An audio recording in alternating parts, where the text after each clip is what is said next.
Alright, so the problem with this Husqvarna 125b, probably the most common handheld blower ever made, this coil is bad right here. So I have a factory Husqvarna part right here, and we're going to be replacing it. It is very easy. It just takes a torque T25. There's two bolts there, and there's two connectors, one there, and then that's probably the ground under that bolt there. Now, the only caution, let me set this up here. The only caution I would give you is that you need to make sure that you know the gap, what gap is between here and the flywheel. This is the flywheel, and according to the research I found, found on the internet, this gap is 0.08 of an inch, and that's right. And then this right here on this side is about 16 thousandths. I'm not sure why they're different. Normally the gaps are the same, but I'm gonna go with what's on here. And yep, so we'll just go ahead and loosen up these two lifts up like that. New one sets down like this. Now it's going to since it's a magnet, it's going to attach itself to the flywheel. But what we want to do is, because the hole's slotted, I want to put this one in first.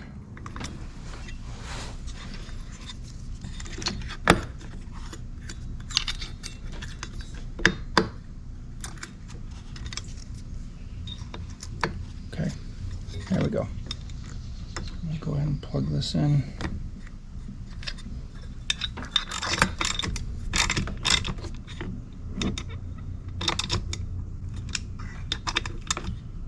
Okay.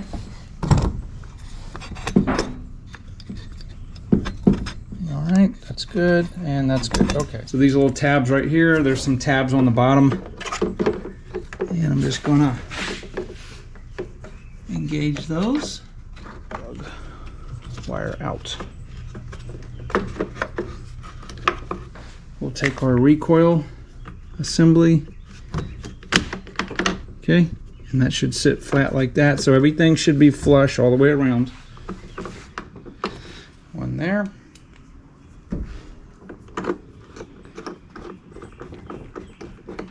One there. Okay. All right, that's good. And then there's one right there. These hold the recoil assembly on. Now, some of you may be asking, I wasn't intending on doing this video, that's why I didn't show you my diagnostics, but I'm going to show you what I use to determine whether the coil was any good or not. You don't want to be throwing parts at a problem. Don't use the parts cannon. Do some troubleshooting to find out if something is bad. All right, so let me just tighten these up real quick. Be careful, these do not need much torque, they just need to be snug.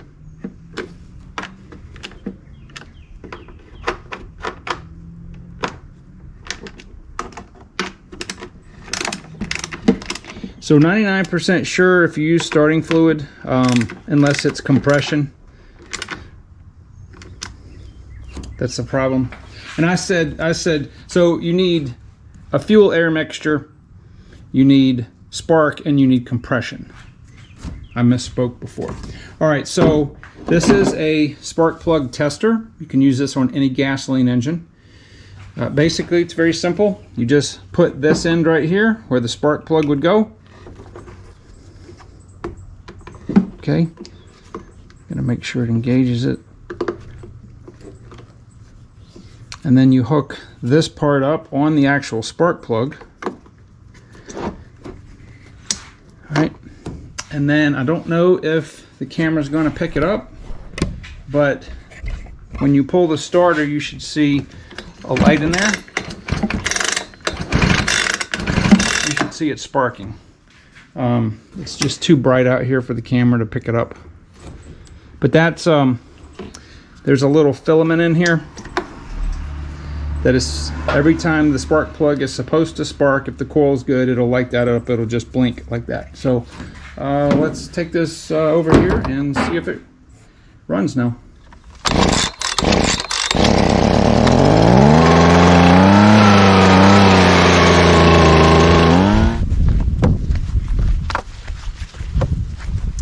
So yeah, this is very strange. I'm going to assume this coil was weak from the start, since it was brand new for 12 years.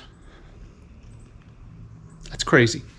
So I originally had ordered a carburetor for this, and I'm going to be replacing the carburetor so I can show you guys how to do it. I have a brand new Husqvarna carburetor in there, but clearly the main part of the problem of this blower was definitely the coil. It's still got a bog to it, but I'm going to let it run a little bit, and I'm still going to replace the carburetor for you guys because I need to do that so you know how to do it. Just remember, the Husqvarna 125b, probably the most popular blower ever made. All right, guys, thank you for watching the video, and let me a comment. Let me know if this helped you or not, if you have the same one. But yeah, bad coil.